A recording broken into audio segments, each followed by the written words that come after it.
the Executive Secretary of UNECA, Vera Songwe, distinguished delegates, ladies and gentlemen, welcome. Let me start by thanking you for joining today despite the difficult circumstances we are in.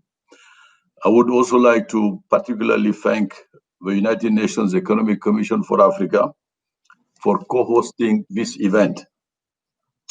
I would wish to thank the Secretariat for organizing this event despite these challenging circumstances. We are extremely grateful to have a very competent and committed Secretariat.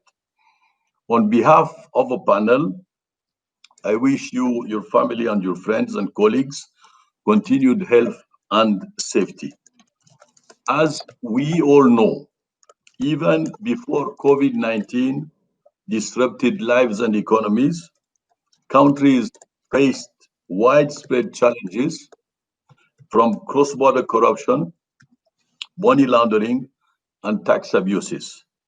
These abuses threaten governments' ability to provide basic goods and services and evidently drain resources from investment in sustainable development in investing in the 2030 agenda.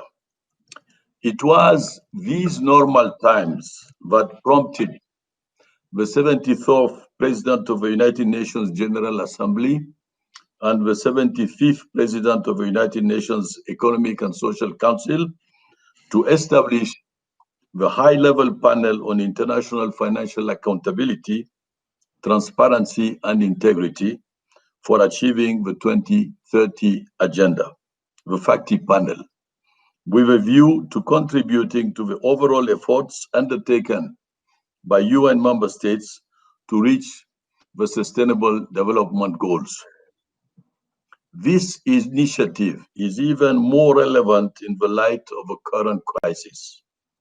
More than ever before, time has come to step up our collective efforts so that we can stop the drain of these resources. In September, the FACTI Panel published its interim report, and this report reflects the work that the panel has carried out since it was established in March to review and analyze all the gaps, impediments, and vulnerabilities in the national and international systems that allow abuses and related outflows of much needed resources. Weaknesses are numerous. First, while there are many international instruments and initiatives to address financial accountability, transparency, and integrity, it appears that implementation has fallen short. In some cases, implementation has devolved into box-ticking exercises, but in others, there have not even been ticks in the boxes. We can do better. It is critical for the credibility of international norms that states stand by the international commitments they have made by taking concrete steps and actions at the domestic level. Second, we have found that even perfect implementation would not solve all problems. Those intent on abusing tax and financial system and avoiding rules and regulations would still have ample opportunity and great reward for their efforts. New and creative solutions need to be explored to make the systems for financial accountability, transparency, and integrity more comprehensive and robust, and ultimately more effective. Third, inadequate global economic governance holds back progress towards the common goal of financing sustainable development. The panel finds that lack of trust and inclusivity pervades our systems, undermining implementation of existing rules, and preventing better ones from being made. Political engagement and political determination are needed, both at the national level for embracing reforms that might be politically difficult, and at the international level for reaching a shared understanding of the challenges and the best ways to resolve them. We need inclusive participation by all nations. Governments must all come together and show willingness to agree on new and comprehensive solutions to solve the problems we have identified with financial integrity systems. The private sector, civil society, and the media also will make a contribution towards these efforts. Working in concert, non-state actors can challenge the vested interests that benefit from the existing gaps in financial integrity. National social forces, combined with political will, can bring about ambitious reforms aimed at enhancing financial integrity. This applies equally in all countries, including havens where illicit proceeds are hidden or which allow taxpayers to escape taxation. This is the reason we organize this virtual regional consultation today. It is the third one of a series that will take place throughout the month, but also includes the regions of Asia Pacific, Europe, and Latin America and Caribbean. Excellencies, in this high-level regional consultation, the panel would like to hear from leaders in Africa on their preferred means to address the shortcomings in the existing frameworks. The aim is to develop political consensus on joint actions by the international community to promote financial accountability, transparency, and integrity across all three areas of the panel's work. One, cooperation in tax matters. Two, accountability, public reporting, and anti-corruption. And three, international cooperation and settling disputes. Issues covered by the panel are numerous, but some might be more pressing than others in Africa. The FACTI Panel has a lot to learn from the work of the African Union UNECA High-Level Panel on illicit financial flows from Africa and the African Union Common African Position on Asset Recovery. We want to ensure the FACTI Panel's work builds on existing initiatives, but also takes into account regional contexts. Today's meeting is a great opportunity for the panel members to seek advice and suggestions from all of you on how to build on the work conducted in Africa and to take forward recommendations that are relevant to the whole world in our efforts towards the achievement of the 2030 agenda. No matter the issue you may wish to address, I have a request. I urge you all to bring creative ideas and open minds to work with a common purpose on lasting solutions which can make a real difference. I would like to conclude with some questions. These are topics on which the panel will benefit immensely from your reflection and feedback. In your view, what are the three priority areas to enhance financial integrity in the post-COVID world and ensure sufficient financing for response and recovery? International tax norms previously agreed at the OECD are currently under renegotiation. What roles do you see for both the OECD and the United Nations in ensuring universal and inclusive international tax cooperation, given the array of existing arrangements and institutions. What are the main measures needed at all levels to clamp down on enablers of illicit financial flows and enhance financial integrity? Finally, the volume of asset returns accounts for only a tiny fraction of the proceeds of corruption laundered worldwide. What innovative, concrete solutions could be adopted to accelerate the recovery and ensure effective, accountable, and transparent return of assets? Your inputs will feed into the FACTI panel's determination of technically feasible and politically viable recommendations to be made in its final report, which will be published in February 2021.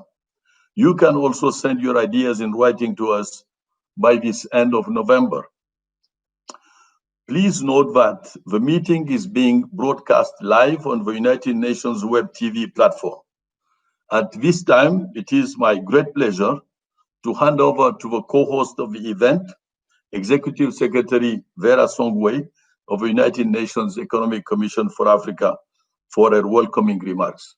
Over to you, my dear sister. Thank you. Thank you so much. First of all, to you, my brother, friend, for bringing us together for this FACTI panel. Can you hear me? Good. Yes. I think this is a very important occasion. Your Excellency Thabo Mbeki, former President of South Africa, former President of South Africa, and a chair of our high-level panel on illicit financial flows from Africa. Your Excellency, of course, Professor Mayaki, the former Prime Minister of Niger. Your Excellency, my sister, Sesuma Minata Samatem, Commissioner of Political Affairs for the African Union. Minister, and my sister, Hala El Said, Minister of Planning and Economic Development of Egypt, Minister Zainab, also the Minister of Finance, Budget and National Planning of Nigeria, very supportive. Your Excellency Nasrin Abdul Bari, the Minister of Justice of Sudan, and Your Excellency David Masondo, Deputy Minister of Finance of South Africa, all other distinguished guests, ladies and gentlemen. You have heard exhaustively from Professor Mayaki. When Professor Mayaki speaks, most of the time you always wonder whether there's anything to add. This FACTI panel is particularly important at this time when we're facing the COVID crisis, because of course, with COVID, we're asking for a lot of resources for the development community, from the development community for Africa. But for those resources to come, we must make sure that they are used in an effective and efficient way, in a transparent way. Yesterday, I was just on a conversation with the Open Governance panel, again, talking about the need for better transparency and accountability for Africa. Our member states have gone to great lengths to mobilize resources to respond to the COVID crisis, but these resources will be put to waste if there's not transparency, if we don't have much more leakage. The IIF challenge gained a lot of prominence in the report of the high-level panel led by President Thabo Mbeki, of course, that began to really put this issue on the agenda. Very recently, the Economic Commission for Africa has just issued a report asking what are the institutions that we need on the continent to ensure that we on the continent as well can do our bit in terms of making sure that we don't see the leakages that we see today going out of the continent.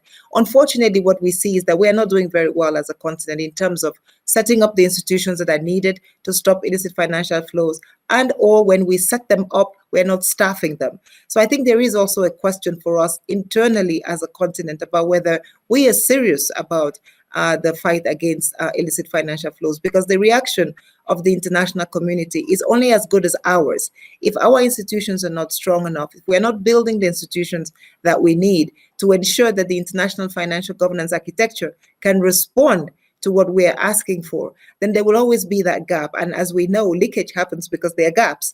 If the gaps happen on our side, then we are just as responsible. So I think it's very important as we begin to go forward. And in our report, we've been able to show which countries have what institutions, which countries are lacking what institutions, which ones have done well, and which ones have not done so well. Of course, those who have the institutions are clearly doing much better than those who don't. The benefit there is that there can be a lot of South-South exchange and learning from countries that have gone ahead, countries like Tunisia that have done quite a great job, countries like Angola recently that are doing much better in setting up institutions, but also in moving to mobilize resources to ensure that they can stop some of the leakages in their countries, as we have seen in the past. So this panel, I think, is particularly important. The FACTI report brings us together, continues, I think, to create a lot more knowledge, shed a lot more light on what needs to be done, how we can build the necessary domestic capacity to curb this hemorrhage on the continent. Again, charity starts at home.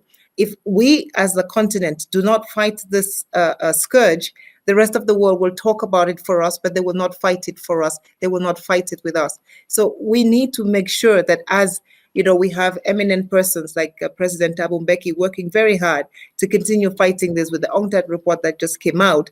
We also begin to see how we can bring our own countries to task and ensure that the resources that are needed for this come through. We are going to the international community to ask for $100 billion of resources to respond to the COVID crisis. But we already see in South Africa, in Kenya, in Nigeria, questions around what is the use of, where are these resources being used? Are populations benefiting? The top measures African countries need to do is, first of all, agree that they will have the political will to fight and to combat illicit financial flows. We've seen that in countries where there is political will, those leaders are sometimes attacked, and we need to come to their defense. I think part of being able to fight this fight is to come to the defense of those who we believe are fighting the good fight. And I think with these kinds of sessions, Sudan, and we must congratulate the new government of Sudan for beginning also to take illicit financial flows very seriously and really working. Of course, it's never easy, but working to change some of the laws in the mining sector, working to open more transparency in the processes in the mining sector.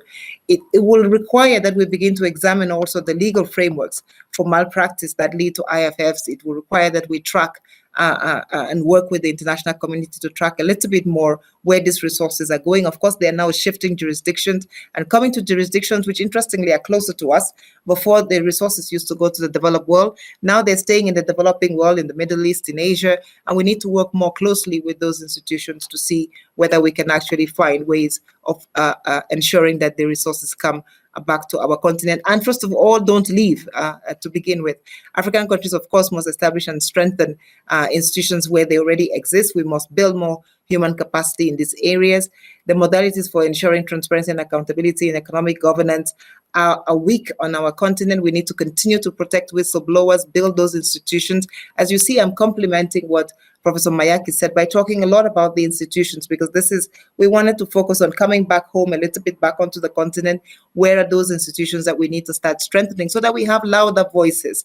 I think when we all ask ourselves today, where are those loud voices in institutions on the continent that are fighting illicit financial flows? We don't see many because we're not strengthening those institutions. I think we remember once upon a time the EFCC in Nigeria with Nuhu Ribadu. We need 54 Nuhu Ribadus on our continent fighting illicit financial flows, whose names we know just as well as we know our presidents, given that $50 billion is going out as a result of illicit financial flows. Those are substantial resources. For some countries, those are more than 2% of their GDP.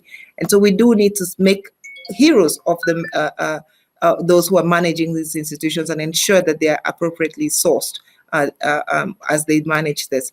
So in conclusion, and I think for us to succeed with the AFCFTA, we cannot succeed in the AFCFTA if there is leakage, because there will be no investment, or the investment will never be productive enough to create the jobs that we need. So I think that this FACTI panel, at least the Economic Commission for Africa, working with Auda Nepat, commits to work very closely with everybody here to see how we can take the process forward and ensure that we continue to work together to fight corruption. Thank you very much for your attention. Okay. Thank you very much, Executive Secretary Songwe. Maintenant, c'est un réel plaisir de passer la parole à... It is now a great pleasure for me to give the floor to His Excellency, the Chair of Political Affairs for the African Union. Commissioner, Madam, you have the floor now.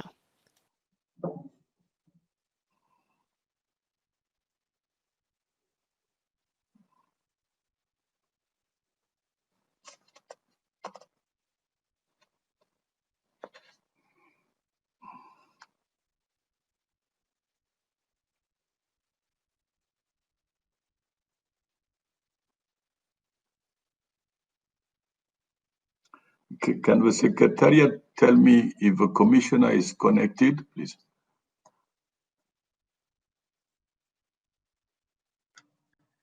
Yes, it's connected. Okay.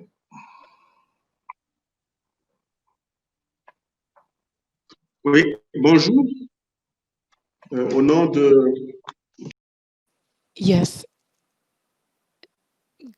Good day on behalf of the African Union Commission. On behalf of the African Union Advisory Board on Corruption. de prononcer ces quelques mots au cours de... Thank you for giving me this opportunity to say a few words at this important meeting. There is no doubt that for the African Union, corruption remains one of the greatest challenges of our time, given the fact that it is so widespread and that there is a lack of transparency. These evils run counter to our common values as Africans. We are justice-loving people. We cherish public order, equity, and equality. And we aspire to an Africa where good governance, democracy, respect for human rights, for justice, and the rule of law are not just empty words. Aware of this challenge, the African Union determined that 2018 would be the African Anti-Corruption Year. And during this year, we took time to assess our progress and to look at the challenges in combating corruption and to come up with strategies to promote transparency. The results of this year were summed up in the Nouakchott Declaration on the African Anti-Corruption Year. Turning to the particular role and the mandate of FACTI, the African Union agreed in the Nouakchott Declaration to bolster South-South cooperation through a voluntary exchange of information, through legal assistance, and through the sharing of best practices among the national anti-corruption agencies and the supreme audit institutions and anybody working in this sector of accountability. We agreed to combat illicit financial flows thanks to measures such as the setting up of effective property registries, the communication of financial information country by country, and by participating in automatic tax information exchange agreements, and the support of the fiscal authorities thanks to the African Forum on Tax Administration. In 2018, we also began to work on a common African position on asset recovery. That decision was adopted in February 2020 at a conference of heads of state and government. This position lays forth recommended measures and actions required to minimize any loss of illicit African assets and to catalog, recover, and manage these assets that are in foreign jurisdictions or that have been recovered by these foreign jurisdictions, but at the same time respecting development and the sovereignty of member states. The four pillars are detecting and identifying assets, recovery and repatriation of assets, and management of recovered assets, and finally cooperation and partnerships. Two elements are of particular importance, namely implementing strategies to ensure a simplified technical and legal process in asset recovery, and two, ensuring that countries of origin benefit from the frozen or seized assets while awaiting their recovery and return by the setting up of dedicated African funds, trusts, and escrow accounts held by regional financial institutions. As the African Union, we will continue to support and encourage efforts aimed at fully implementing these recommendations in the high-level panel's report on illicit financial flows. In particular, we should focus on strategies which have already been identified to minimize the losses due to commercial activity. Once again, I would like to thank the panel for this invitation, and I wish you every success. Thank you. C'est moi qui vous remercie. I would like to thank you for your remarks that we greatly appreciate, and we greatly appreciate the AU's contribution to this process. This is absolutely crucial. And my pleasure to invite His Excellency President Thabo Mbeki to open the high-level segment, and afterwards invite the ministers who are present to make few remarks. Your Excellency President Mbeki, you have the floor. No, thank you very much, Dr. Mayaki.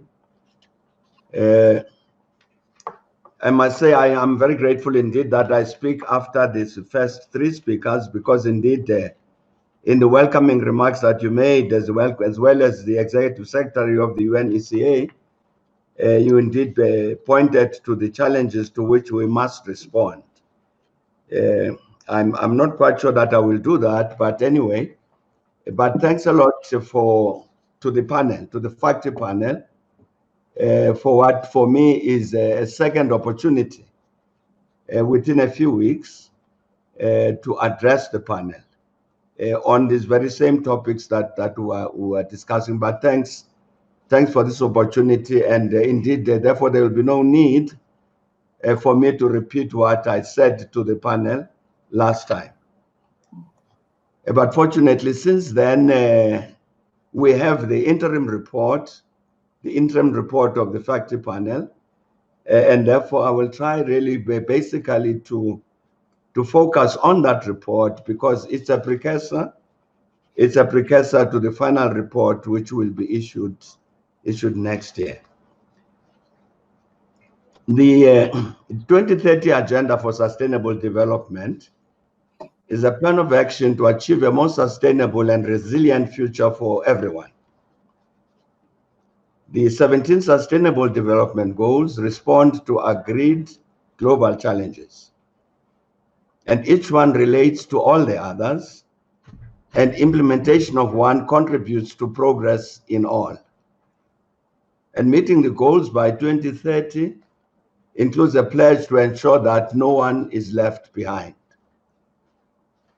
In the 2030 Agenda for Sustainable Development, political leaders set clear goals for policymakers and non-state actors alike. Alongside goals on ending poverty and reducing inequality, among others, they called for peaceful and inclusive societies for sustainable development, access to justice for all, and the building of effective, accountable, and inclusive institutions at all levels.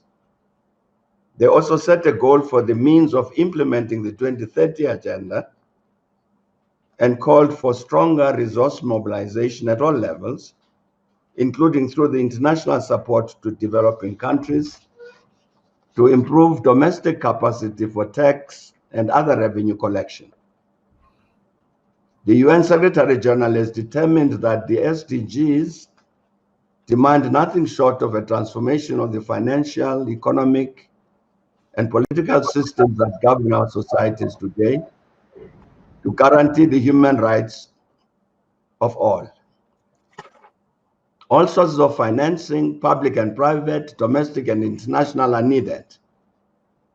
And the 2015 Addis Ababa Action Agenda on Financing for Development provides a new framework by aligning all financing flows and policies with economic, social, and environmental priorities. Success depends not only on national policies and regulations, but also on the international enabling environment. Now, Mr. Chairman, Professor Mayaki, and other members of the panel, certainly, and I'm sure participants in our meeting, will have recognized that I've just read 3 paragraphs which appear in the interim report. These are the words that I've just stated now come from that interim report. I decided to read them out like that because they are very correct. They said they provide the set. They provide the setting, the correct setting for the matter that the panel is charged to discuss. So I would therefore say that these particular sections of that interim report, which, as I say, are the starting point, must be the starting point of the approach to the matters on the agenda of the panel. That is this review of current challenges and trends related to financial accountability, transparency, and integrity, and to make evidence-based recommendations to close remaining gaps in the international system. I'm saying to respond to that, we have to highlight and emphasize as a starting point to respond to those questions. These various observations that I've read, which are drawn from the very interim report of the panel. I think that's a very important point. I'll come back to that particular matter. Now, I'd like to say some things about some of the conclusions and next steps that are detailed in that interim report. I think the report has quite correctly identified what the cross-cutting issues are, and said that the panel recognizes the need to find a common purpose and a shared path. Political engagement and political will are needed both at the national level for embracing reforms that might be politically difficult, and at the international level for reaching a shared understanding of the challenges and the best ways to resolve them. And the panel notes that rules and regulations alone will not produce equitable and sustainable development outcomes, that there must be willing acceptance of the rules and determination to apply them. It's a point that Professor Mayaki made earlier when he opened.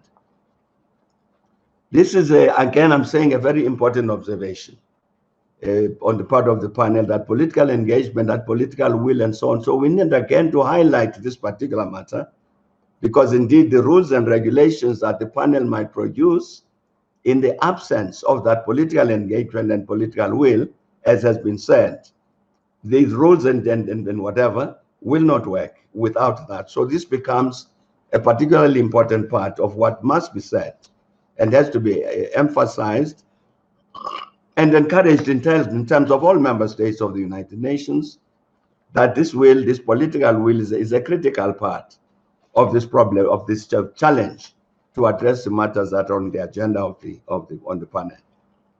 And I think it was correct of the panel then to say under those cross-cutting issues of governance are important, cross-cutting, issues of capacity, issues of systemic thinking, and the role of non-state actors.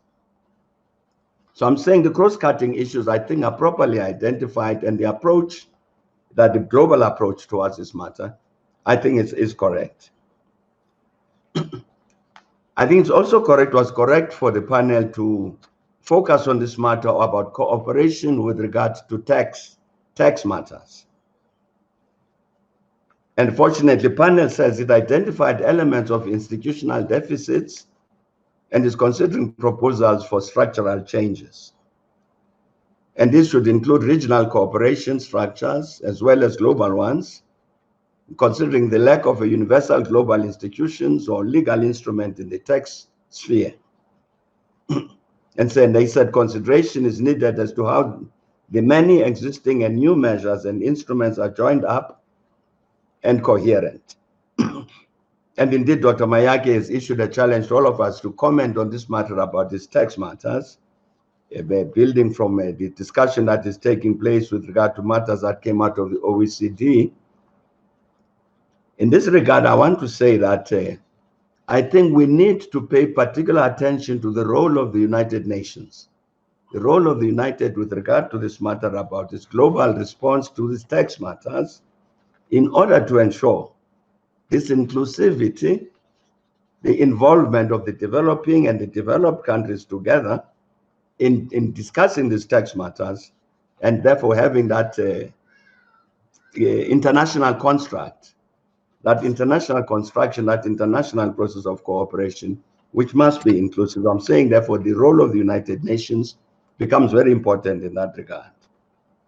And again, I would say that the particular areas identified are correct by the panel with regard to that matter of cooperation in tax matters, which is the need for an architecture for cooperation, issue of the taxation on the digital economy, financial reporting and information exchange, and data production and publication. I think those detailed matters are correctly identified, and indeed, hopefully, therefore, the final report will have the necessary recommendations with regard to all of those. I would also say the same thing about the subdivision on accountability, public reporting, and anti-corruption, where the panel says it will examine measures needed in the countries used as tax havens or where enablers of corruption and tax abuse work, building ideas in advance of the forthcoming Financial Action Task Force strategic review. And that coherence with the tax transparency norms will be important, as well as better regulation and supervision. Therefore, the matter about the enablers is indeed very important. We've seen, I think, in a number of court cases which have dealt with the matter about illicit financial flows, how accountants, lawyers, people of this kind, the roles that they play to facilitate these processes in terms, certainly as they relate to illicit financial flows and dealing with corrupt monies that come through the international financial system. And of course, the matter is critical to the work of the panel, this issue of international cooperation and settling disputes. And again, I think the observation of the panel is correct, that many gaps and shortcomings in this cluster are related to a lack of trust, which again, Professor Mike mentioned, a lack of trust that creates obstacles to information sharing and cooperation. And the need is for developed and developing countries to communicate clearly and consider each other's expectations to reduce the risks of mutual disappointment and ensure the best outcomes. And they say failure of states to cooperate means people are the ultimate losers. The point that was made by the executive secretary of the UNECA was correct here about the need for us as Africans to make sure that we build our own capacities to deal with these challenges, so that even as we say to the rest of the world that we're losing resources, they leave Africa, but they end up somewhere else. Therefore, this becomes a global problem, needs to be dealt with, that we stand a stronger possibility of getting the correct response if we ourselves attend to the matter of our own building up our own capacity to deal with all of these matters. So, and therefore, clearly, at the end of the day, this matter of international cooperation and settling disputes becomes one of the serious outcomes that must come out of this. And again, I would say that the subdivisions with regard to this matter relating to international tax dispute settlement, the resolutions of these disputes outside of court cases, matter of foreign bribery and compensation, the confiscation of assets, return and disposal of assets, for instance, as indicated in the African position on these asset recoveries, and implementation and peer reviews in order to show that they ensure that the rest of the world works together with regard to, and all those subdivisions are correct. Therefore, I would like to say, coming towards a conclusion, that the report that must come out of the panel, this final report, as I was saying, must indeed highlight Agenda 2030 and the critical importance of domestic resource mobilization with regard to the achievement of the goals, the SDGs, and of critical importance for the African continent with regard to that domestic resource mobilization is, of course, the matter about the illicit financial flows. I'm saying that it's necessary for the report to emphasize this because this is indeed the Agenda 2033 objectives of eradication of poverty and all of that. These are very critical matters in terms of the lives of millions, if not billions, of people across the globe. And therefore, it's not a matter of, it can't be taken lightly, and therefore needs to be highlighted. That would help to say, given these challenges we face with regard to 2030 agenda, you have to deal with all of these other things which serve as obstacles to the achievement of those 2030, of Agenda 2030. So I'm saying the matter needs to be highlighted of Agenda 2030, domestic resource mobilization, in terms indeed of those first 3 paragraphs of the interim report that I cited.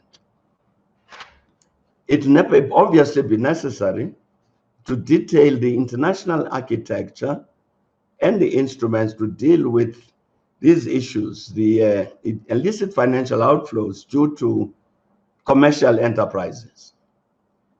What instruments internationally do we need to deal with that? Illicit financial outflows due to the activities of organized crime. Again, the same question arises. And illicit financial flows due to corrupt looting of public resources. As well as this particular matter of dealing with the enablers, of these illicit flows, of the relevant financial misdemeanors. There needs to be some international architecture with regard to that. I think it's also going to be important that the report of the panel indicates the time frames for the implementation of such recommendations as it will make, so that nothing is open-ended. So that becomes an important part. As we all know, the panel's final report will be published in February 2021, and the panel had said it will advance specific recommendations based on the areas identified, the ones I've just mentioned, and other issues emerging from its work. And then it says the panel will focus on recommendations which are technically feasible, politically viable, and have direct bearing on releasing resources for the Sustainable Development Goals. Now, with regard to this, the recommendations which will come out from the panel, the issue I wanted to raise is this notion of politically viable. The panel will focus on recommendations which are technically feasible. I think that is very sensible, that have a direct bearing on releasing resources for the Sustainable Development Goals. That's correct. And I'm saying it then says politically viable. I think the panel will have to do a little bit of an explanation about that, because it comes across to me as that the panel is saying we are willing to be guided by the lowest common denominator. For instance, if the Thabo Mbeki Republic is opposed to transparency with regard to beneficial owners, and we don't want this transparency, which in fact the panel might be thinking about, and then you say, no, therefore, to make a suggestion that there must be this transparency is not politically viable. And therefore, you get driven by what I'm saying is the least common denominator, which I think would be incorrect. So I'm just saying that I think it will be very important that whenever the panel talks about political viability, it really needs to explain that, because you may very well say it would be correct to do the following, but not politically viable. You had to explain that. because it means then you don't do what is correct in order to accommodate that political viability.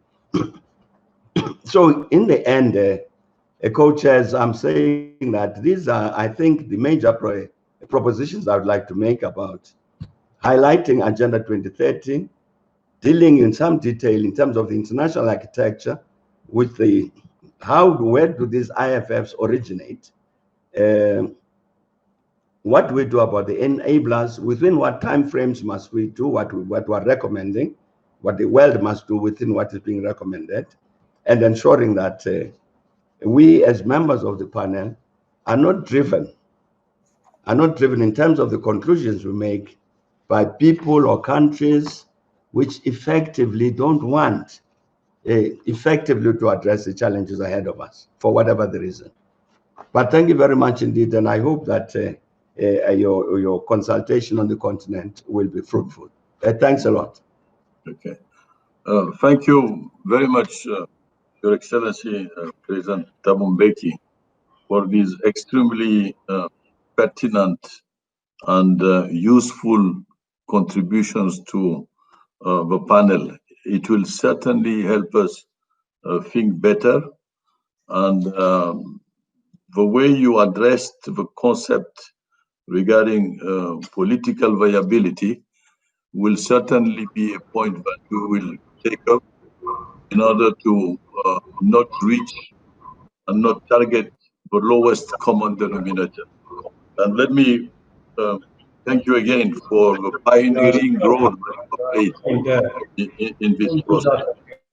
So it is now my pleasure to invite the ministers who are present. And I would like to start by Minister Ala El Said, Minister of Planning and Economic Development of Egypt. Minister, you have the floor. Thank you very much, Your Excellency, Professor Mayaki, my dear friend Vera Songi, Undersecretary, Executive Secretary for United Nations Commission, distinguished ministers, excellencies, ladies and gentlemen. It's a pleasure to join you today in the high-level panel of international financial accountability, transparency, and integrity for achieving the 2030 agenda. We meet today to acknowledge the importance of challenging illicit financial flows and corruption, and the potential and the corrosive impact on them, and the potential to fulfill the SDGs. As you know, the COVID pandemic, with its socioeconomic consequences, has highlighted the importance of global coordination. Countries are in need of more funding to be able to accelerate the delivery of the SDGs and a firm commitment to financial integrity. And these are two very important things. The crisis has also highlighted the importance of stable tax base in order to fund universal healthcare, as well as social protection nets to guarantee livelihoods. This is crucial as corruption and financial misconduct divert resources meant for investment in sustainable development agenda. These abuses offset the positive impact of public and private investment and also of international assistance. They negatively affect countries' ability to provide basic services and weaken all global efforts to achieve the objectives of the 2030 agenda.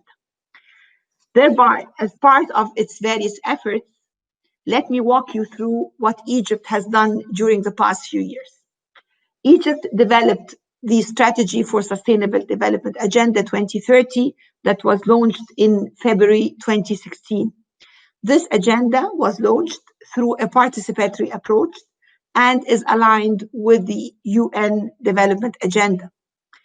Egypt's Vision 2030 lays significant emphasis on the importance of transparency, accountability, and integrity, as they are the cornerstones for stimulating economic growth. Within this framework, Egypt has implemented a variety of reforms, contributing to greater transparency and enhancing the efficacy of the government's investment through investment, through improving the governance process of governance of the planning process, limiting wasteful spending, corruption, and maximizing benefits.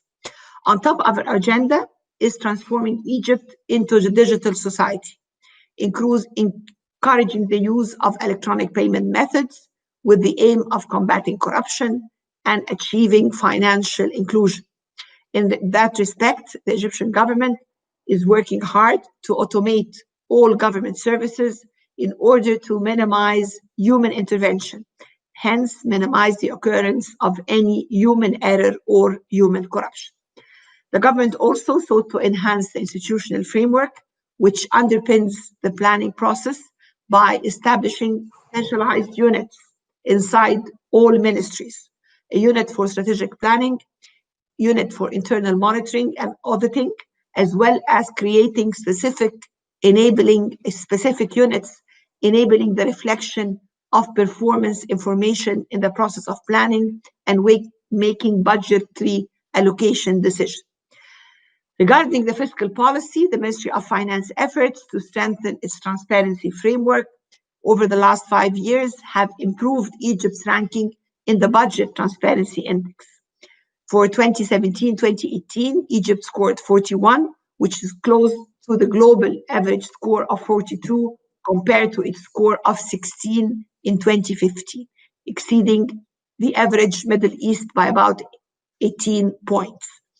Furthermore, the Egyptian government launched the second national strategy for anti-corruption, 2019-2020, which has been recognized by the United Nations Secretary as one of the fundamental practices in preventing and combating corruption. Additionally, Egypt became a member of the Middle East and North Africa Financial Action Task Force, implementing country-by-country reporting in October 2018. Reporting requirements were established by the Egyptian Tax Authority as part of Egypt's regulation of transfer pricing documentation required from foreign investors.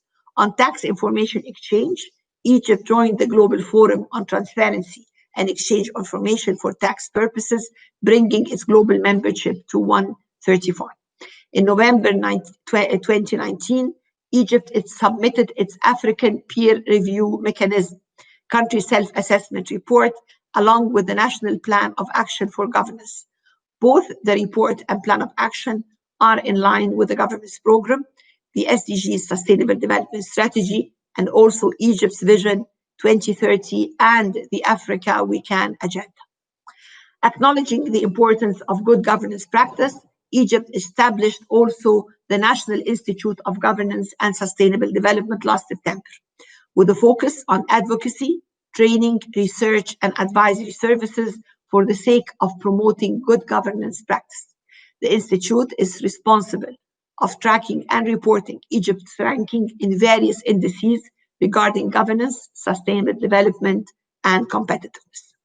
Let me conclude by saying that we are proud of the progress we have made so far, while we are reiterating the importance of further combining efforts to meet current and future challenges in a rapidly changing world.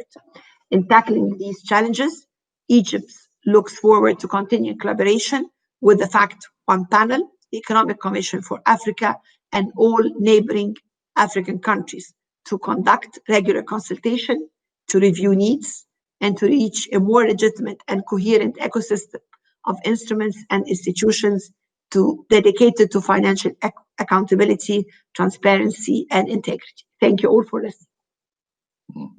Thank you very much, Your Excellency Ala El Said, for highlighting the specific Egyptian experience and what is being done in Egypt in the context in which we are discussing. Thank you very much. And I'm sure, evidently, that the panel will take these remarks very seriously and into account and build on them. Now, it is my pleasure to invite His Excellency Honorable Prince Clem Agba, Minister of Budget and National Planning of the Federal Republic of Nigeria. Minister, you have the floor. Good afternoon from Nigeria. Your Excellencies, Mr. and Madam Co-Chair, let me begin by extending the appreciation of the Federal Republic of Nigeria to the immediate past presidents of the United Nations General Assembly and the Economic and Social Council for their foresight in setting up the high-level panel on international financial accountability, transparency, and integrity, FACTI. For most developing countries, the FACTI panel is the most important ongoing process within the United Nations system in the context of mobilizing resources for financing for development in the era of the COVID-19 pandemic and beyond. As has become evident, the COVID-19 pandemic is not only a crisis of public health, it is also a crisis of public finance. Its impact has disproportionately affected the resource base of most developing countries, thus narrowing their chances of achieving the 2030 Agenda for Sustainable Development. It is for this reason that Nigeria wishes to underscore that for the global aspiration to recover better from the impact of the pandemic to yield any inclusive results, the final report of the FACTI panel must make precise, concrete, and implementable recommendations that will enable the international community to comprehensively address existing structures and make it impossible for countries to generate and retain a sizable chunk of their resources. My delegation welcomes the panel's forward-looking interim report, particularly its analysis of the gaps and weaknesses in existing initiatives and instruments for accountability, transparency, and integrity in the international financial system. Nonetheless, the success of the panel will not be measured by the richness of the interim report, despite its emphasis on the scale of the global loss of resources through illicit financial flows, but by the clarity of its recommendations for addressing each of the concerns already enumerated in the interim report. Mr. and Madam Co-Chair, an analysis of the interim report indicates that the contemporary international tax system is not fit for purpose, as it makes combating tax abuses, especially by multinational corporations, difficult for most developing countries.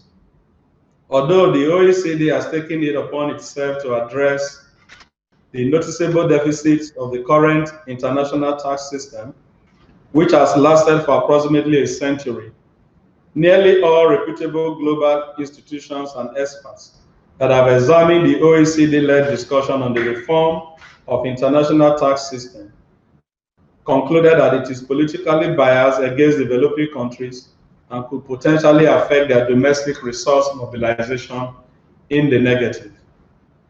Despite referring to its process as inclusive, the reality is that an organization that represents a small group of developed countries is practically exclusive and cannot change the status quo, as is evident in its two-pillar proposal.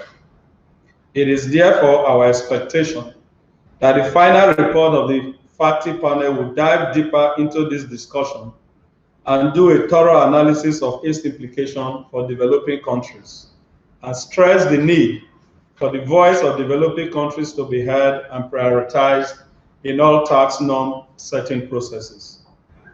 As the United Nations was created to solve global problems, and given the clear necessity to have tax-related discussions under a truly multilateral platform within the United Nations system, we expect the final report of the FACTI panel to recommend the creation of a UN oversight body that would harmonize existing instruments and ensure that all countries are equitably represented in this important exercise. Profit shifting, harmful tax competition, the so-called race to the bottom, and the taxation of the digital economy should also receive some attention and focus in the final report of the panel.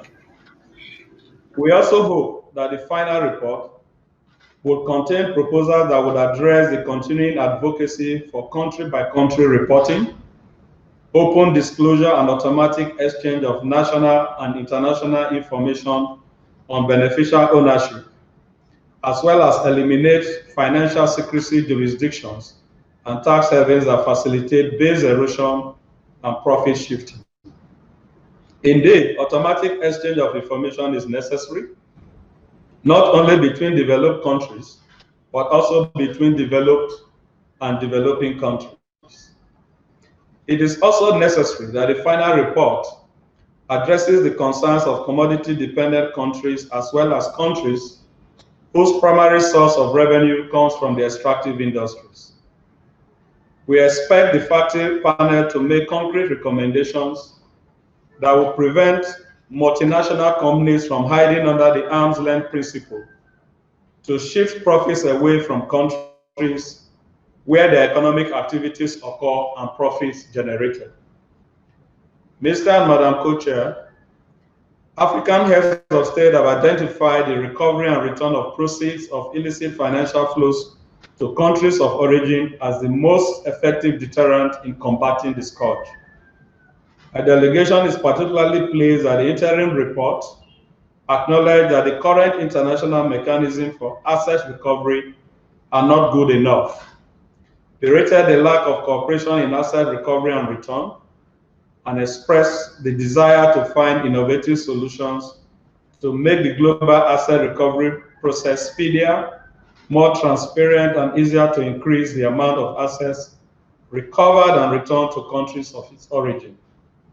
It is in this connection that we are convinced that the emphasis of the Common African Position on Asset Recovery, the CAPA, on mechanisms for inter alia, 1, detection and identification of assets of illicit origin, 2, recovery and return of such assets, 3, the management of such assets, 4, cooperation and partnership, and 5, cross-cutting issues. It's a good model for the FACTI panel to explore in seeking best practices that could decisively address the end-to-end process. Given the efficacy of assets recovery and return in deterring perpetrators, rebuilding the confidence of the citizenry, and compensating for the damage caused by such crimes, we also expect the FACTI panel's final report to recommend the establishment of a robust mechanism under the United Nations for the speedy return of stolen assets to countries of origin. As the issues the panel was established to address are highly technical, it is necessary that the final report makes concrete recommendations to address capacity deficiency in developing countries. Mr. and Madam Co-Chair, it is our expectation that the final report will be forward-looking as well as contain recommendations that will help to mobilize relevant stakeholders to strengthen their resolve to curtail the menace of illicit financial flows. We therefore encourage the panel to consider how best to ensure the buy-in of trade unions, civil society organizations, non-governmental organizations, and the media into the report. It must also be concrete enough to persuade professional bodies, including those for lawyers, accountants, auditors, and bankers, to see reason to enforce its recommendations as ethical professional standards that would enable them to hold their members accountable for abetting the development and implementation of tax avoidance and evasion schemes. As I conclude, let me reiterate our hope that the panel will complete their task creditably and assure you of our unflinching support. I thank you. Thank you very much, Honorable Minister, for these very precise insights, which will be very useful for our work as we move towards the final report. Thank you very much. It is my pleasure now to invite His Excellency, Mr. Omer Mohamed Ahmed Siddiq of Sudan to take the floor. Your Excellency, you have the floor. Thank you very much, Mr. Chairman. Mr. Chairman, thank you very much. Do you hear me? Hello? Yes, I can hear you. Yeah. Am I audible? Okay, thank you very much, sir. So, Chairman, Professor Mayaki, please allow me to read this statement on behalf of my Minister for Finance and Economic Planning, Dr. Hiba Muhammad Ali, who was unfortunately for health emergency, couldn't be able to attend with you. And I quote, Honorable co-chairs of FACTI Panel, distinguished delegates, ladies and gentlemen, it's my great honor to participate in this important and timely regional consultations. It is my honor once again to congratulate you as co-chairs, sorry, on the good and robust work you have actively pursued since the establishment of this panel. The mandate of this panel is of paramount importance to all member states in the United Nations, including African countries. The importance of the mandate emerged from the spectrum of areas it covers, in particular, tax matters, bribery and corruption, money laundering, confiscation and disposal of proceeds of crime, and recovery and return of stolen assets. Sudan fully supports this mandate and will work closely with the panel on these issues. Honorable chairs, the Addis Ababa Action on Financing for Development has called for mobilizing sufficient financing at domestic and international levels in order to implement the 2030 Agenda for Sustainable Development. However, the ability of too many countries to generate resources has always been in need of enhancement, without which all efforts to implement the SDGs will be undermined. As a country emerging of 3 decades of dictatorship, Sudan has suffered a lot. Throughout these 30 years from corruption and mismanagement, the result of which the new transitional government has inherited fragile economy with major imbalances and other structural complications. In this context, it is important to highlight the issue of stolen assets, which constitutes a matter of priority to my government. And therefore, we look forward to stolen assets, that stolen assets will effectively be addressed in the context of recommendations to be adopted later by FACTI Panel. Honorable co-chairs, illicit financial flows, corruption, money laundering, crimes, tax matters, and stolen assets exacerbated by COVID-19 are areas of concern not only for Africa, but also for other parts of the world. These areas have posed real economic challenges to African countries and hinders the way these countries address the issue of implementing the African Agenda 2063 as well as SDGs. Based on that, a number of concrete measures have to be followed in order to close the related gaps and build better afterwards. The FACTI panel is therefore expected to play an active coordinating role with the international community and the United Nations to mobilize international actions that can well address the challenges, including on areas such as, number one, enhancing multilateralism and international cooperation among member states, and number two, providing technical assistance to African countries on issues of public reporting, fighting corruption, strengthening institutions, identifying and returning stolen assets. it should also be highlighted that the mandate of FACTI panel shall not be duplicated with the mandates of the current United Nations mechanisms. Honorable chairs, in conclusion, it's my pleasure to assure you that Sudan will continue its constructive engagement with the panel on all areas covered by its mandate. And I thank you very much, Mr. Chairman. Thank you very much, Your Excellency, for these extremely pertinent remarks, and we wish a speedy recovery for His Excellency, the Minister of Justice. We will now move to the segment where invited speakers will have a floor. And I would like to start by Her Excellency Kaba, the personal representative of Sierra Leone. Your Excellency, you have the floor.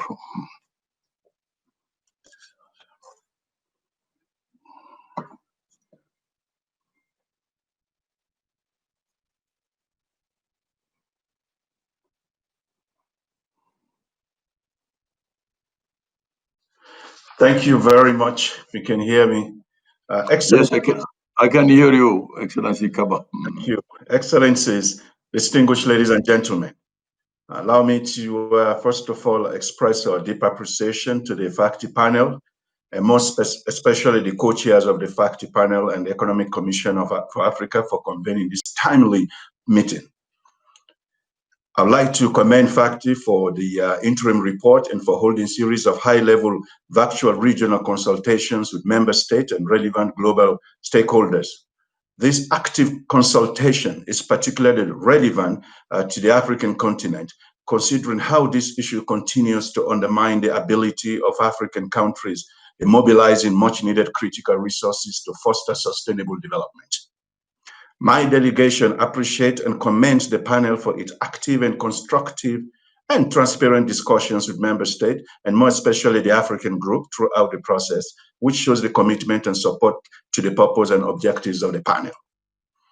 Indeed, COVID-19 has compelled all of us to reinvest and scale up cooperation in the implementation of the Addis Ababa Action Agenda on financing for development, especially in areas with special emphasis on financing for transformation, especially in LDCs and fragile states.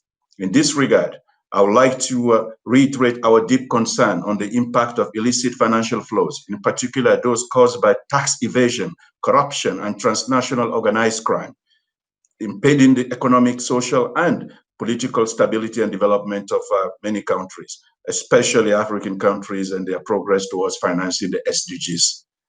A more detailed roadmap on how to address the short, especially for countries like Sierra Leone, with financing options on public financial management and private sector development and investment.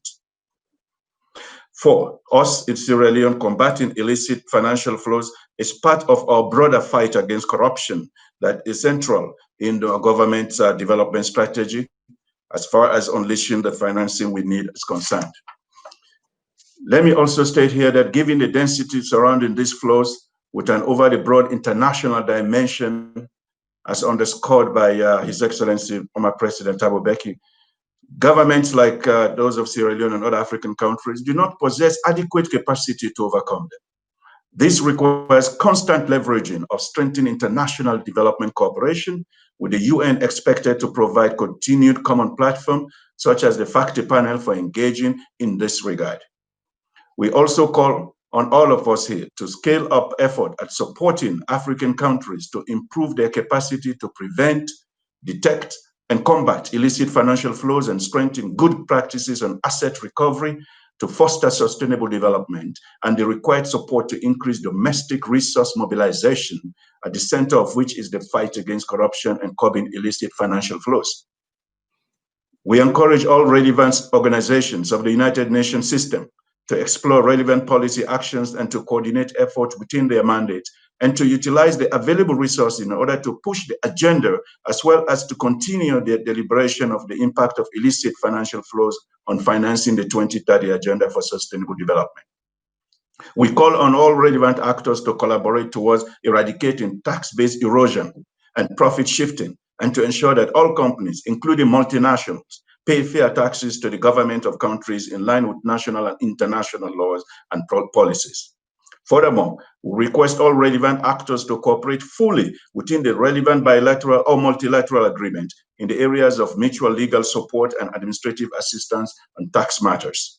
We also reaffirm the need for the UN's pivotal role in identifying international guidelines for taxation to enhance equitable allocation of taxing rights between and among countries.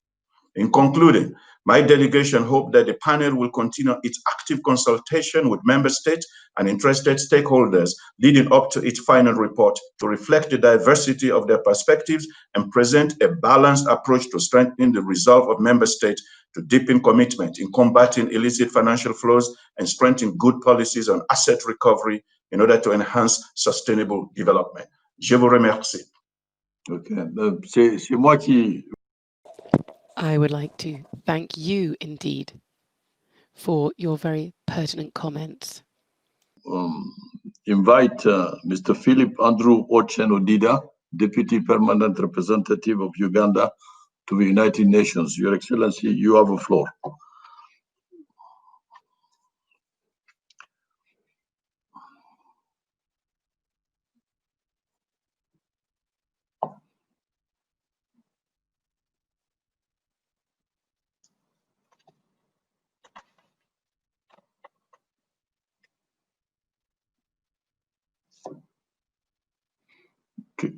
Can the Secretariat confirm to me?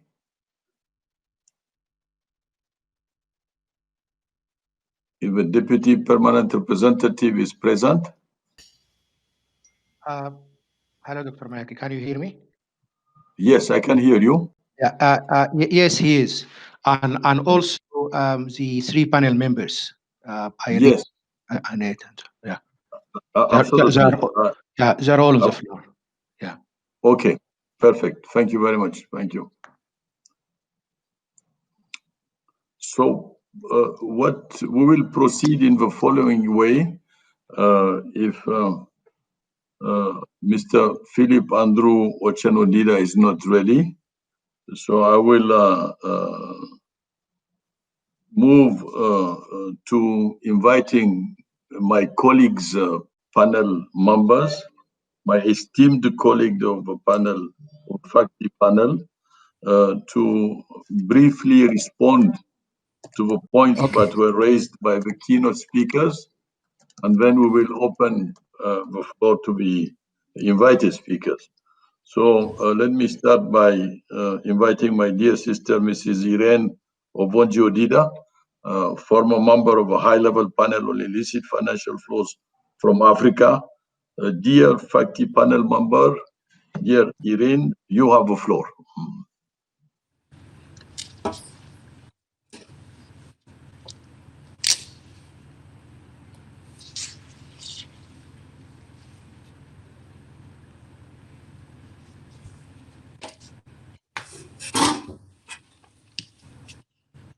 Your Excellency, Dr. Mayaki, the streaming has been stopped. Yes, so I will just begin now.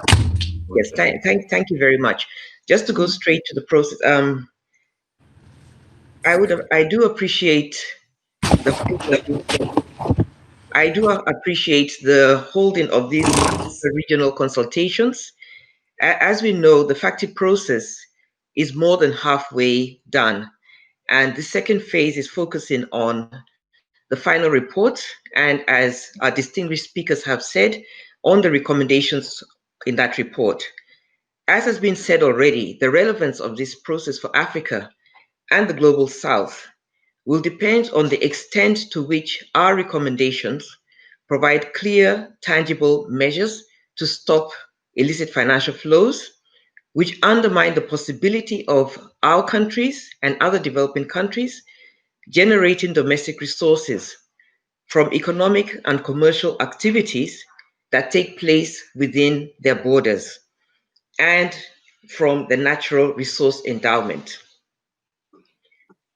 It will also depend on the adoption of key recommendations that emerge from our report by UN members. Thus, the engagement of AU member states in this process is vital. and hence the importance of these regional consultations. As a member of the panel, I would like to say that we have benefited significantly from the guidance of the African Union High-Level Panel on Illicit Financial Flows, led by its distinguished chair, His Excellency Mbeki, who has also made similar very insightful remarks today. And we greatly appreciate the active role and engagement of the African missions to the UN in New York to date. This engagement by representatives from Africa can only be enhanced and needs to be enhanced by strong backing from the capitals and by coordination by the African Union as a whole in order to influence the achievement of a progressive and fair outcome. The expertise and mobilization role of civil society from Africa and other parts of the world have been equally critical in this process. And we would wish that to continue in order to articulate the concerns and the impacts of the current situation for Africa. Regional and international commitments in instruments like the AU Special Declaration on IFFs, based on the work of the Mbeki High-Level Panel, and the SDGs and Addis Ababa Action Agenda clearly frame the problem affecting domestic resource mobilization in terms of illicit financial flows. I will not go further into that because this has been well elaborated by speakers this morning, including especially by His Excellency Thabo Mbeki. What I would say is that it is important for us as the members of the FACTI to hear today the experiences of African countries in relation to existing instruments, in relation to the international financial rules and systems, and in relation to any gaps within this architecture. We will appreciate members today sharing your knowledge of the objective situation for Africa under this existing financial architecture and the experience on issues that have already been raised, including around transfer pricing, information exchange, and whether there are information asymmetries that disadvantage you, issues around dispute settlement, on taxation and other matters, and the experience of African countries within that.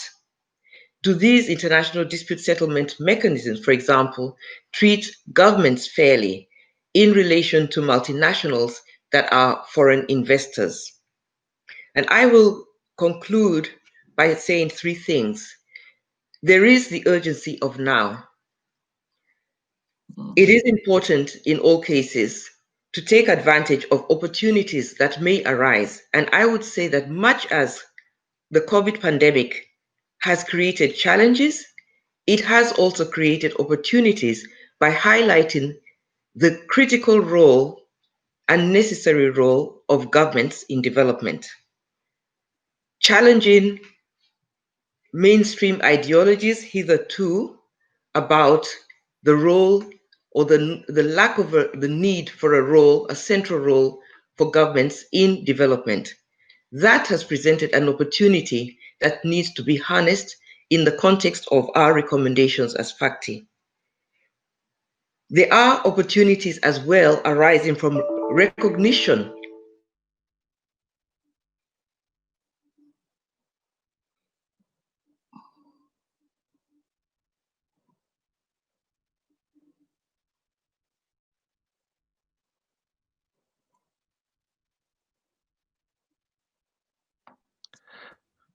Hi,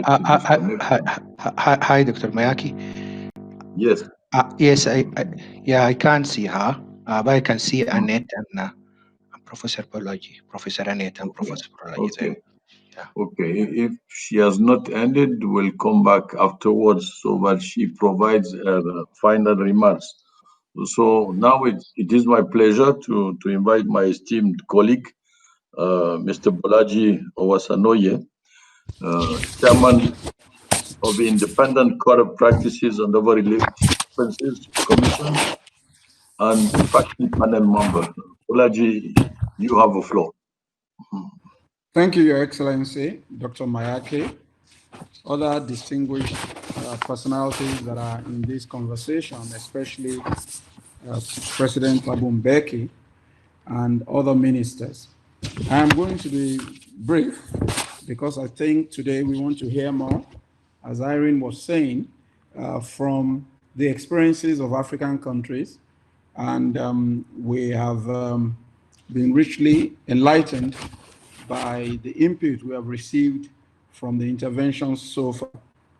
I think that every speaker has underscored the importance of the recovery of assets as a priority for Africa if we're going to meet the development goals that have been set by the international community, including those that Africa has set for itself. And in this regard, while we're focusing on assets that are transferred to developed countries and tax havens, we should also look inward at assets hidden within domestic territory and within regional blocks and beyond.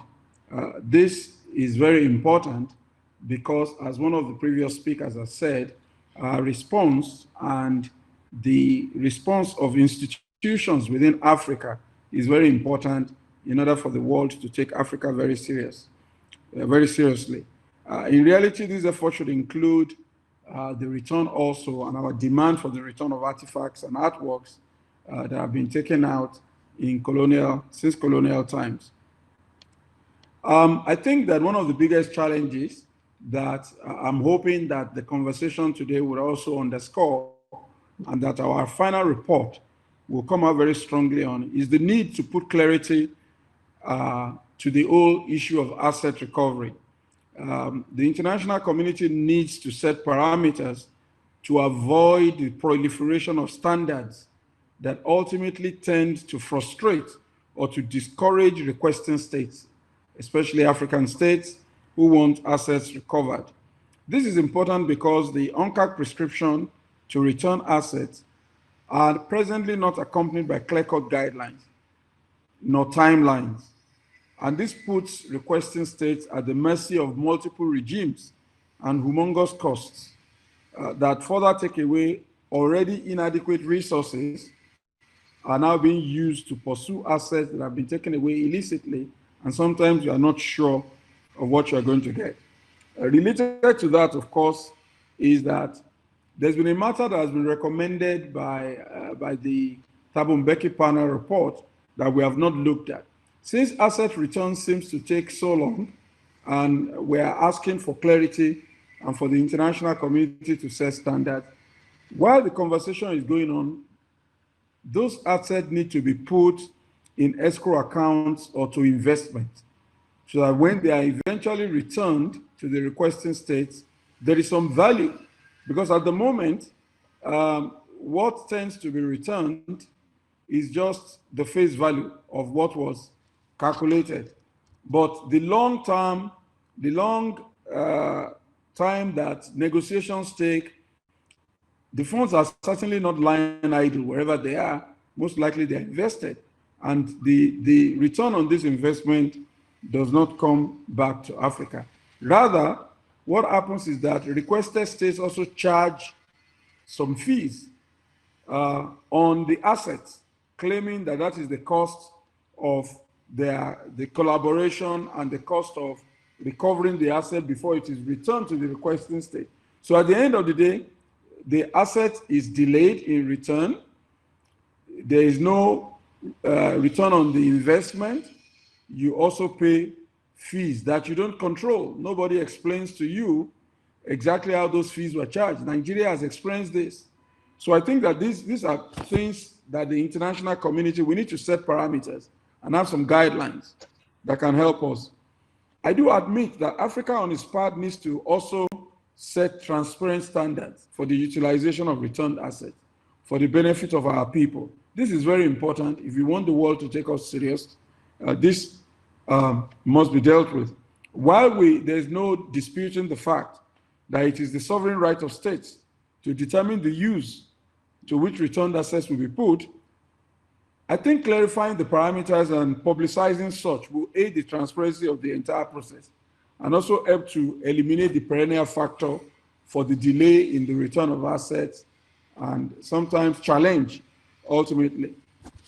I'd like to speak briefly about the role of enablers. I think that the FACTI Panel interim report is quite apt in requesting the regulation of enablers. But I think that this should not be left to the response of professional bodies in tax havens alone, or dependent on regulation from weak legal systems of the countries that are losing the assets, who are the victims of corruption and illicit financial flows. Because at the end of the day, I think when we look very closely, the real beneficiaries of illicit assets are in the financial centers of the world. They're in the developed countries. And so we need some proactive and direct action also by developed countries that prop up the tax havens. And I think that the final report, and I think that part of what we should be exploring, should include action on their part, especially where their own professional have directly or indirectly enabled the illicit transfer of assets. Now, also, we may consider the fact that most professional bodies have international global affiliations that could also leverage and play a role to isolate defaulters from interaction with their peers. So if we have blacklists with all the consequences for further professional interaction and collaboration, training, capacity building, this will further strengthen the sanction against enablers. I think also that we may want to look at the reports or the outcomes of decisions from international tribunals, adjudicating tribunals, such as arbitration panels or courts. Professional bodies that are, or professional groups that are indicted in such reports can also be blacklisted within the framework that I'm talking about. The last point that I quickly want to touch on as I round up is regard to the role of capacity building. There is no doubt that Africa needs quite a lot of this. It has become a vicious cycle because corruption has undermined the ability to build capacity, and without capacity, we cannot track and recover illicit assets. Furthermore, the technology that is desperately required is not there. Again, the ability to get that technology is hindered by corruption, so we seem to be caught in a trap. So I think that the conversation is important, that this conversation provides a roadmap that helps in a phased manner to assist developing countries, especially from Africa, to overcome this challenge. Otherwise, we're really caught in a catch-22 situation that we may not be able to exit from. Your Excellency, sir, I want to thank you for giving me this opportunity to make this very brief intervention. Thank you. Thank you very much, esteemed colleague, for these extremely pertinent remarks. So I will now like to invite Ms. Annette Wanyane-Ogutu, Professor of Tax Law in the Department of Taxation and the African Tax Institute at the University of Pretoria. Dear colleague, dear sister, over to you. I will just remind all of us that we have roughly 20 minutes and a list of 7 invited speakers. Over to you, Annette. Thank you so much, Dr. Mayaki, for that brief introduction. Thank you, brother. I would like so much to appreciate you, Your Excellencies, for the appreciation and acknowledgement of the work and of the FACTI panel and the importance that you're putting to it. Thank you so much for affirming us and the work that we are doing. It's been quite a juggling type of work with lots of issues that we have to attend to. But your support in these matters is so much appreciated. And thank you so much for your presentations for today.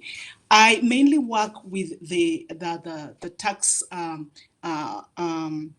the tax the tax, what is it called, the cluster. So I will comment on some of, yes, thank Dr. Mayaki. So I'll comment on some of the issues that you've raised regarding tax. Now, our report just mentions, deals with matters relating to the digital economy, which is one of the issues that you've raised. And by the time we released that report, the OECD's blueprints for the taxation of the digital economy had not yet been released. They were only released on the 12th of October 2020, with an indication that the OECD will possibly come to a finalization of the issues therein by the mid of 2020. So we trust that our final report will bring into consideration some of the issues that have been raised in the blueprints and the concerns that you have raised. So we promise that that will be taken care of in our final report.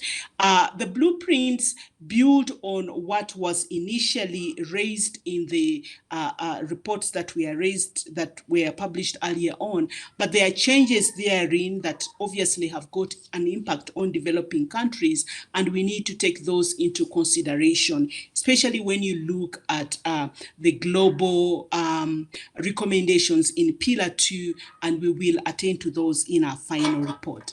The second issue I wanted to point out is with respect to automatic exchange of information. Someone has pointed that out.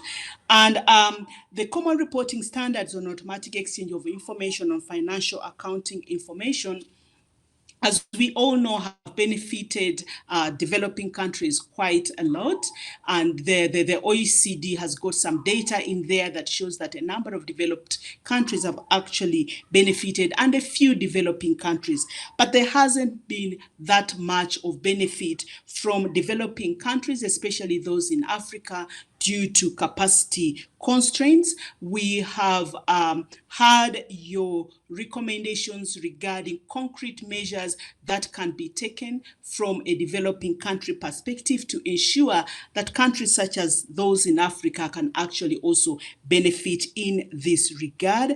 I think one of the issues that we flagged quite broadly is the fact that there is a challenge in Africa, a concern actually, in that most of the time there is no reciprocity when it comes to exchange of information, especially from some developed countries that may either refuse or just delay the whole process of responding to requests for exchange of information. And yet some of these developing countries may have complied with the OECD global standards and requirements to ensure that such information is kept quite confidentially, and have got all the legislation in place. And the fact that even when a fellow state has not responded, the challenge we have is that there are no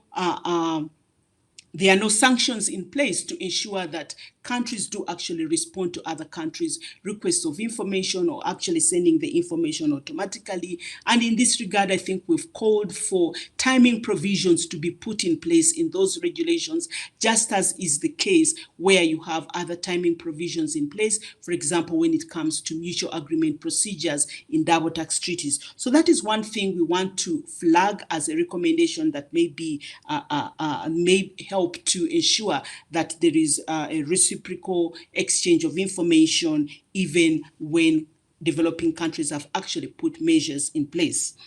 And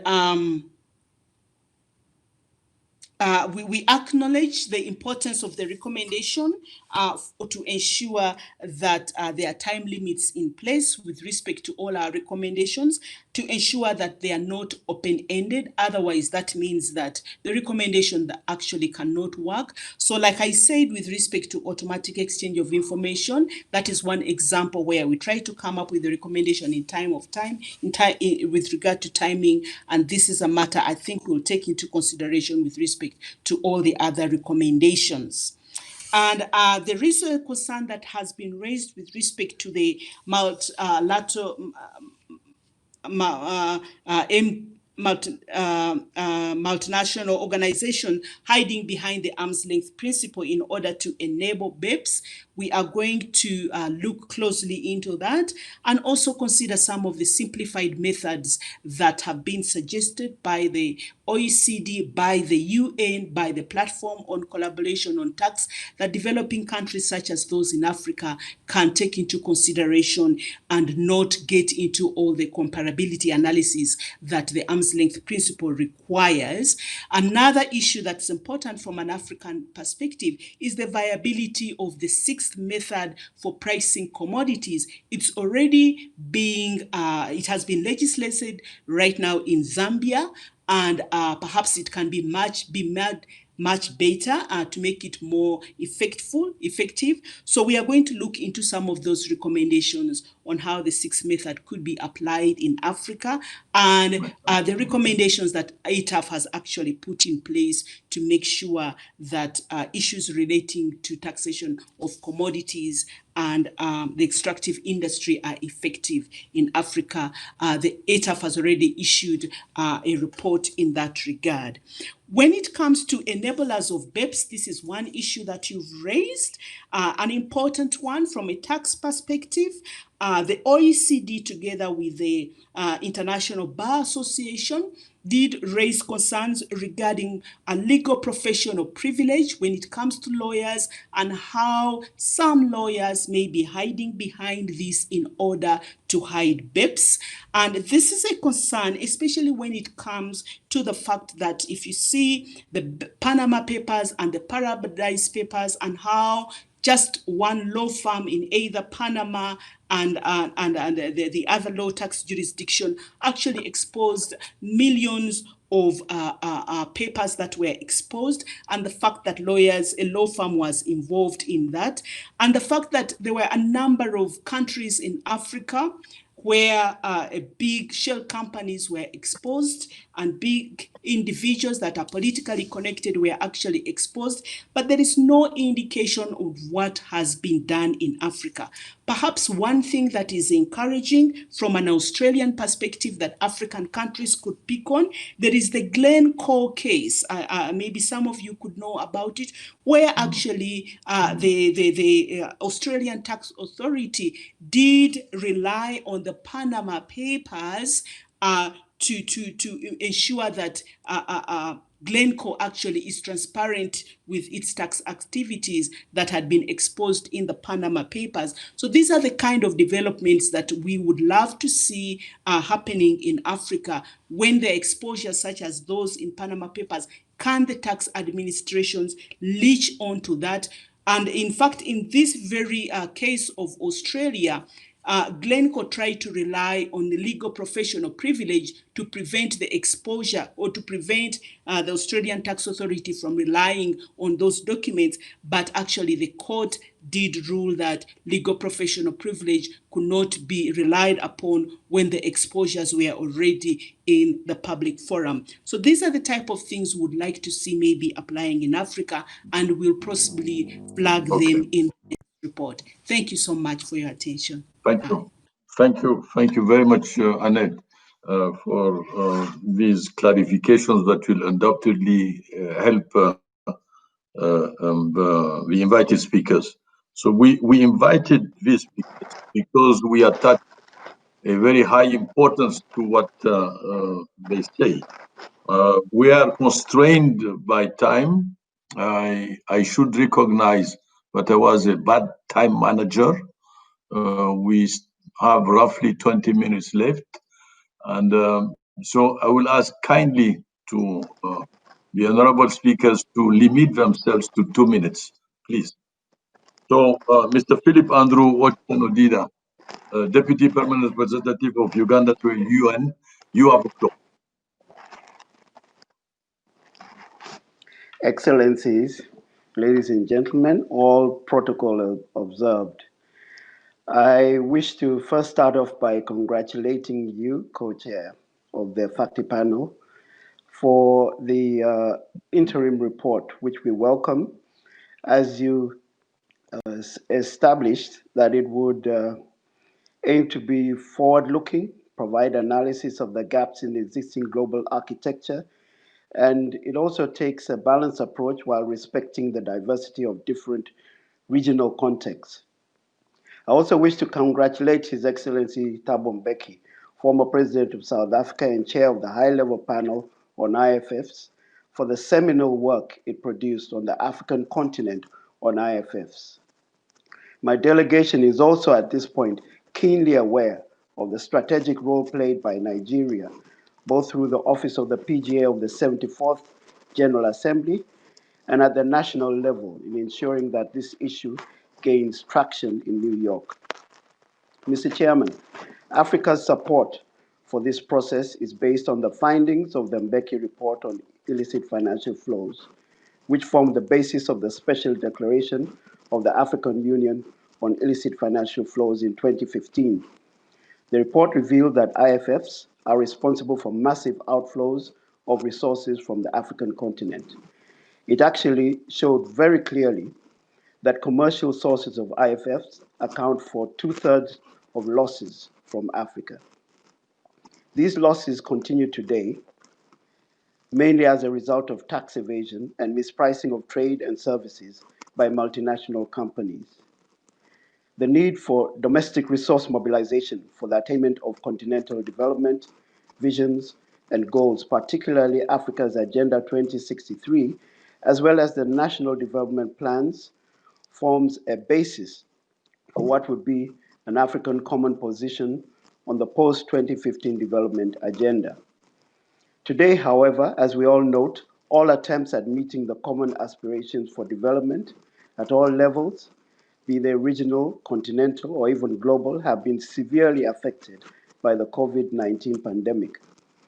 The ability of majority of our countries, especially in the African region, to respond effectively to the pandemic is severely constrained by the huge public finances required to address both the health and economic cost of the pandemic.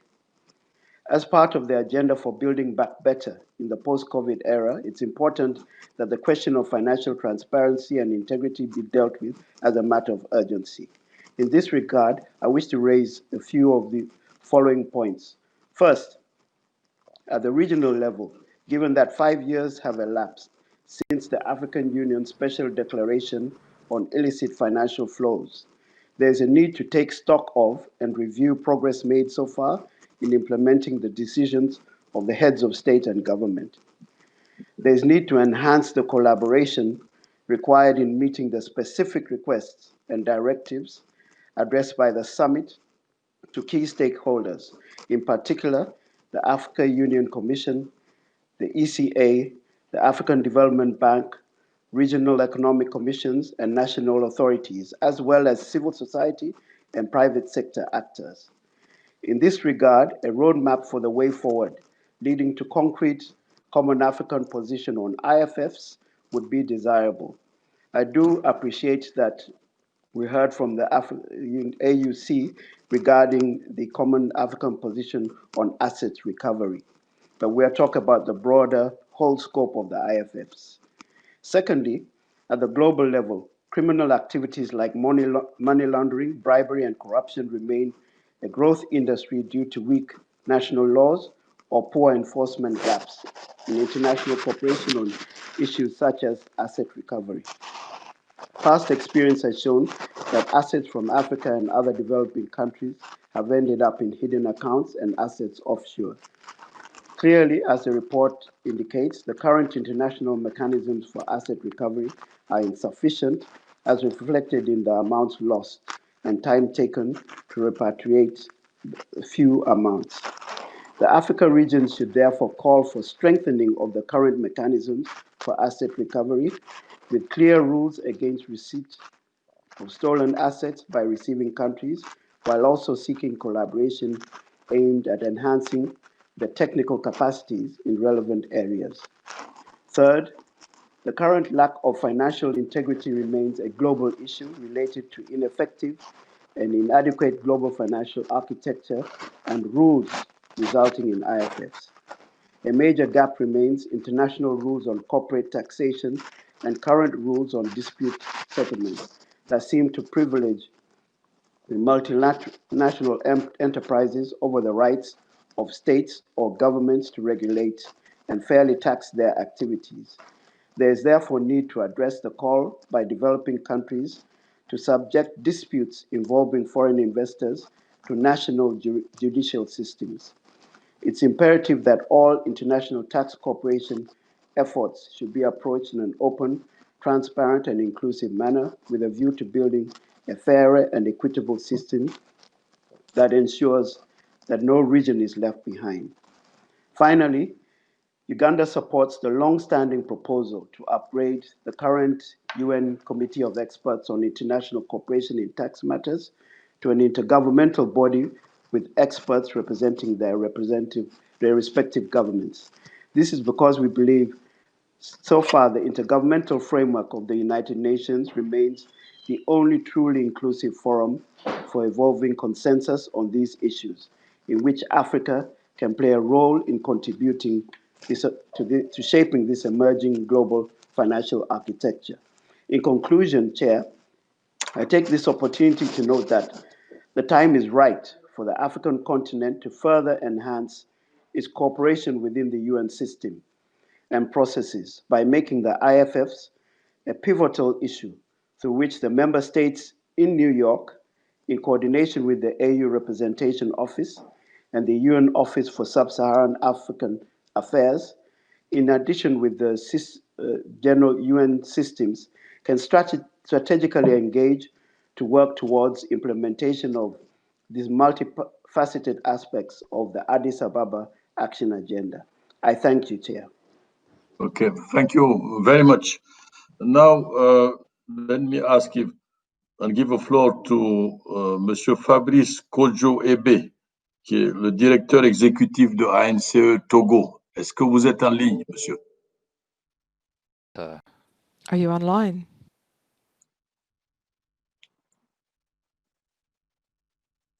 Well, if Mr. Fabrice Kodjo-Ebe is not in line, so... Non, je suis en ligne, Monsieur le Président.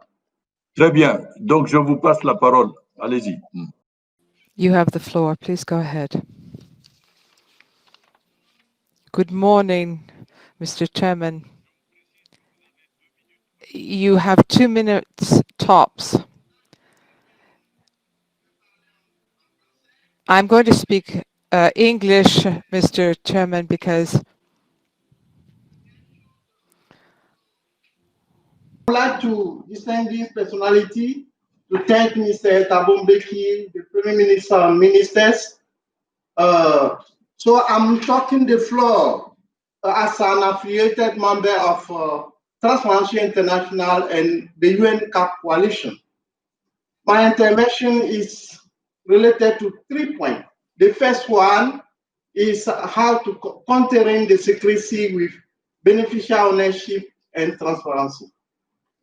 So under current global standard, the corrupt are able to shield themselves with anonymity. So when you read the UN GAP Political Declaration 0 draft, paragraph 7, it refers to a new global practice on beneficial ownership transparency, but fails that far to call on for a central public registry of beneficial ownership. So our proposal is that a central public beneficial ownership registered should be recognized as a global norm, and a global asset registry should be set up.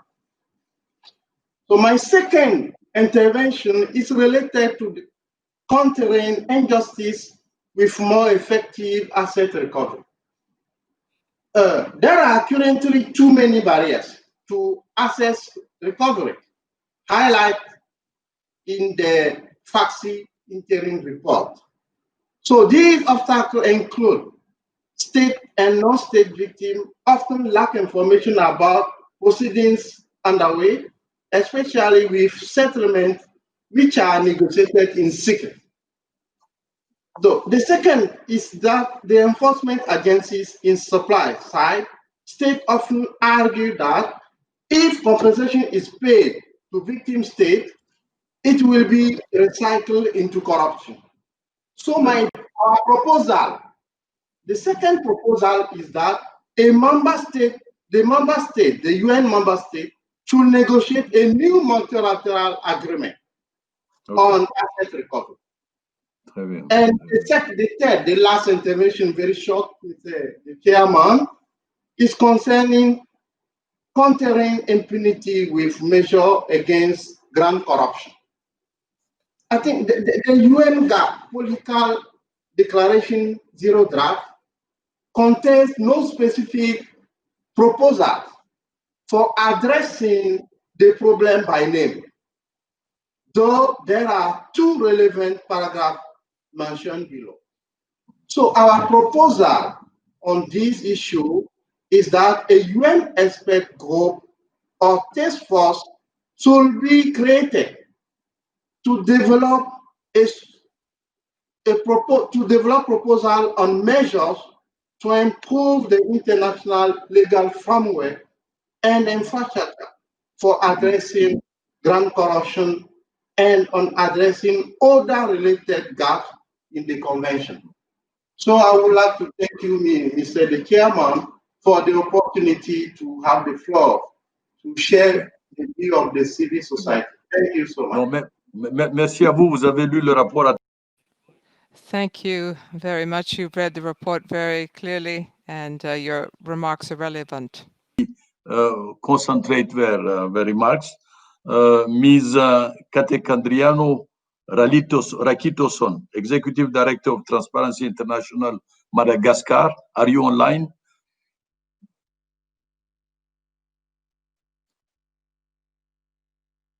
Okay. So if Ms. Katekandriana is not online, I will then ask Mr. Alvin Musioma, Executive Director of Tax Justice Network for Africa. Over to you, Mr. Musioma. Thank you very much, Chair. I will try to be very brief and also take the 2 minutes of the colleague who could not speak.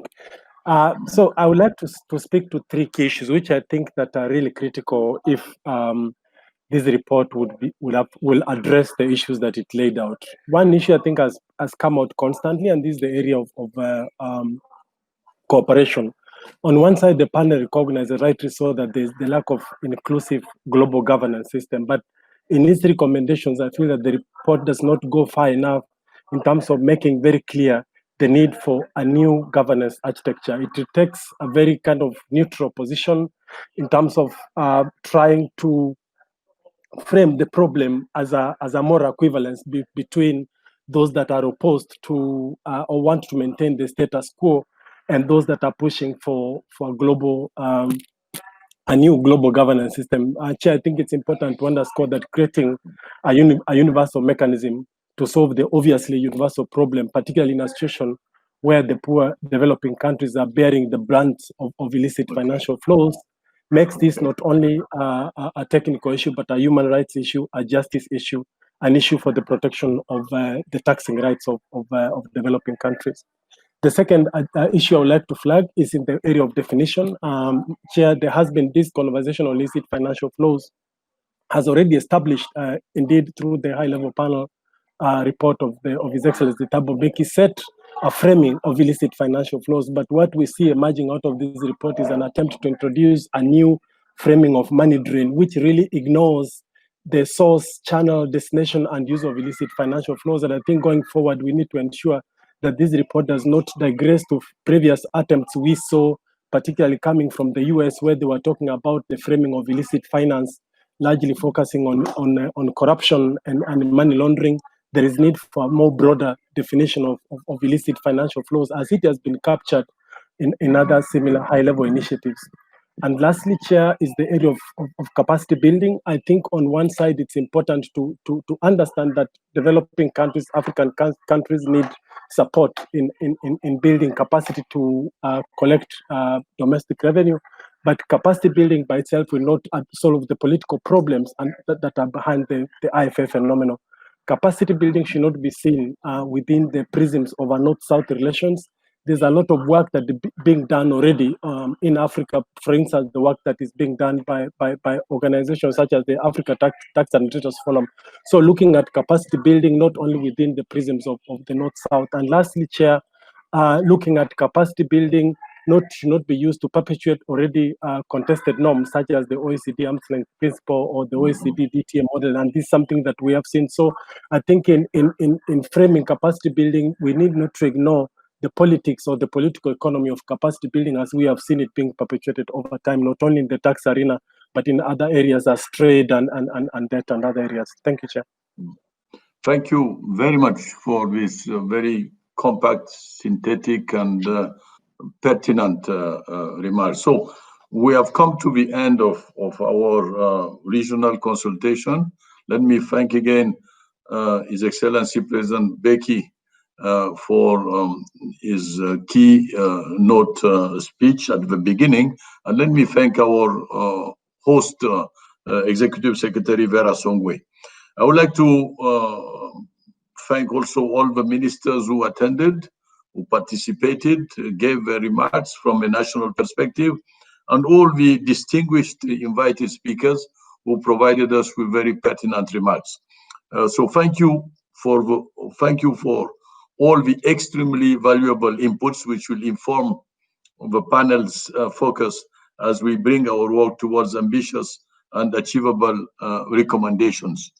So let me end by a very quick synthesis, which will not be detailed, but which will flag fundamentally 6 critical points which I heard.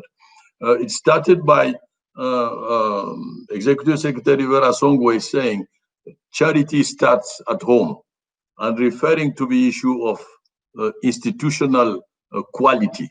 I think institutional quality is a very important point, but we should be very attentive to, and it links evidently to capacity building. And as our last speaker was saying, capacity as a political economy, and if we look at it, we shouldn't go towards perpetuating contested norms.